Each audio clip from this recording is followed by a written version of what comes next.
There are fears over contaminated drinking water to report. New state records show that California regulators have authorized gas and oil companies to inject wastewater into thousands of protected aquifers.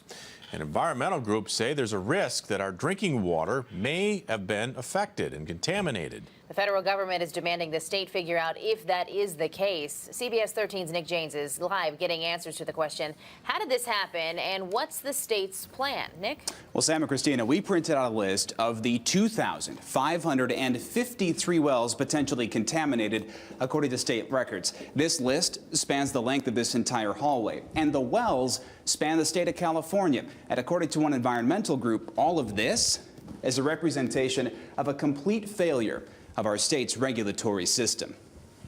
California's oil and gas industry generates billions of gallons of wastewater, and it has to go somewhere. Problem is, state records show some of that wastewater was pumped into federally protected aquifers that could be used for drinking water or irrigation. This never should have happened. It can be toxic. It can be many times saltier than seawater.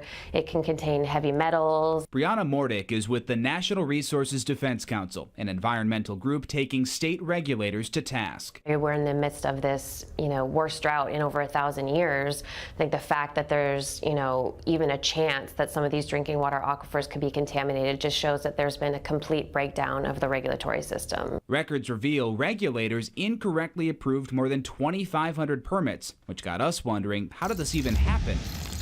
State officials admit there were myriad mix-ups on the boundaries of aquifers and oil fields and confusion over the rules.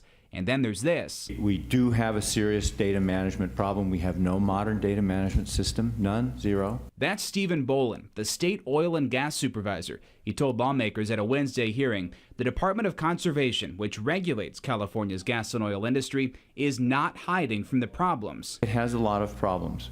I am working to fix those problems. His department sent this letter to the Environmental Protection Agency outlining the state's plan. In part, they'll test wells injecting wastewater into protected aquifers to determine the contamination risk and refine the permit approval process. The extent of any contamination is still unknown. Our regulators need to be putting public health ahead of oil industry profits. I mean, if groundwater contamination is happening, then it needs to be stopped immediately. At today's hearing at the Capitol, the Department of Conservation went so far as to say they're absolutely confident there is no contamination in all but 7 wells out of that 2,500 plus. Now, as for those other 7, in their words, they're almost certain there is no contamination. Stay tuned to this one. Boy, really something. Nick James live for us tonight. Nick, thank you.